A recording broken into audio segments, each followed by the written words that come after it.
Today we take up our next chapter that is force and motions. आपके जो exams होंगे इसमें दो चैप्टर आएंगे आपके।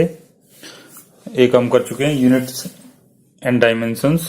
आज हम सेकंड चैप्टर स्टार्ट करते हैं that is force and motions. इसका जो फर्स्ट टॉपिक है हमारे पास that is difference between scalar quantity and vector quantity, और you can say physical quantity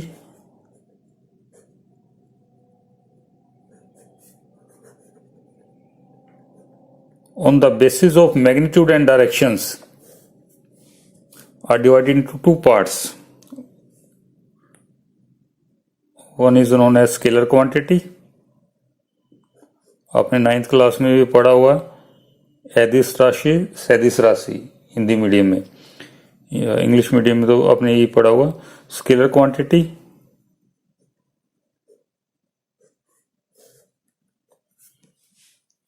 Scalar quantity are those quantity which needs only magnitude for their complete representations. जिसमें सिर्फ value होती है, मैग्नीट्यूड होता है और कोई डायरेक्शंस की बात नहीं होती, तो ऐसी क्वांटिटीज को हम स्केलर क्वांटिटी बोलते हैं। और physical quantity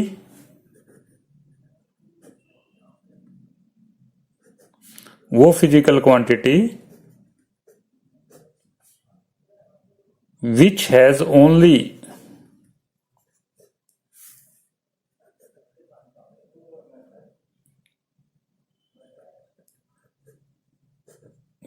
magnitude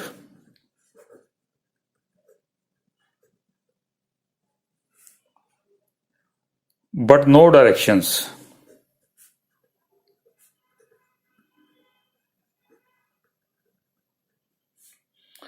For their complete representations.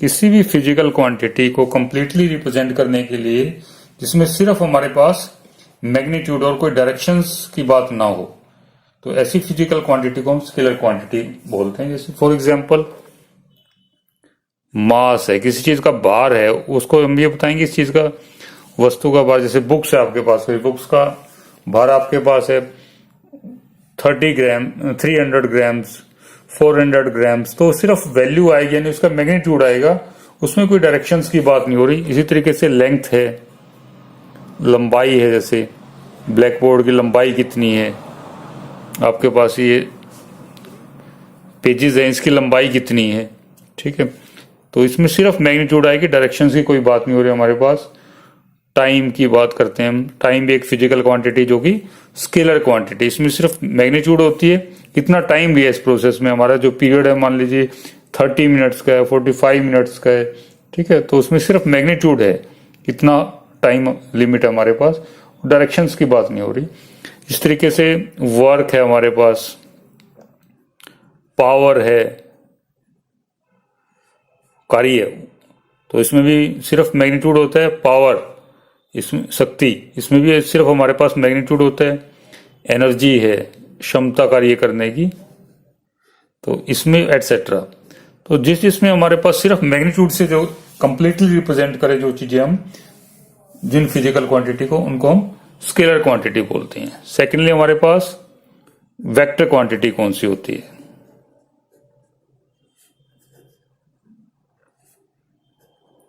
Vector quantities are physical quantity which needs magnitude as well as direction for their complete representation. A physical quantity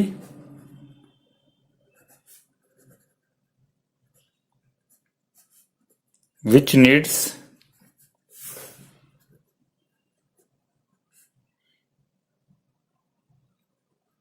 magnitude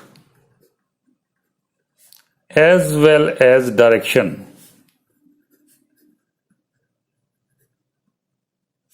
for their complete representations.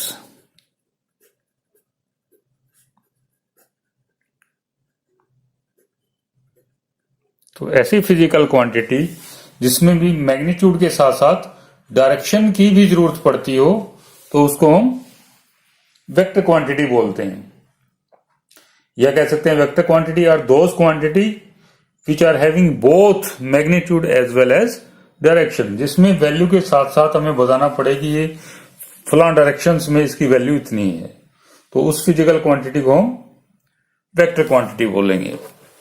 For example displacement है हमारे पास, पिछले chapter में मैंने थोड़ा सा आपको बताया था डिस्प्लेसमेंट क्या होती है, अभी इसकी डेफिनेशंस में आगे करेंगे। इसमें आपको बताना पड़ेगा कि मैग्नीट्यूड वैल्यू बताओगे आप, जैसे हमने बताया था कि आप बस स्टैंड से कॉलेज की तरफ आते हो तो जो टोटल एक्चुअल डिस्टेंस आपने एक्चुअल पाथ कवर किया वो तो आपका डिस्टेंस हो गया, लेंथ होगी वो तो।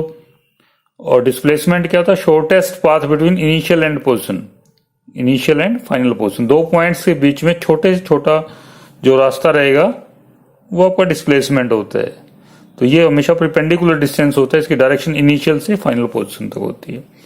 तो इसमें हमारे पास मैग्नीट्यूड के साथ साथ हम डायरेक्शन भी बताएं, उसको हम डिस्प्लेसमेंट बोलते हैं, ठीक है, सॉरी वेक्टर क्वांटिटी बोलते हैं। तो डिस्प्लेसमेंट फिजिकल क्वांटिटी है हमारे पास जो कि वेक्टर क्वांटिटी, इसमें मैग्नीट्यूड भी होगा, कितना डिस्टेंस कवर किया, और साथ में उसमें डायरेक्शन भी दे रखी होती है, डायरेक्शन इनिशियल से फाइनल पोजीशन तक होती है। इसी तरीके से वेलोसिटी है हमारे पास, वेग आपने पढ़ा होगा, स्पीड पढ़ा हमने, गति, स्पीड आपके पास एक स्केलर क्वांटिटी होती है, ठीक है।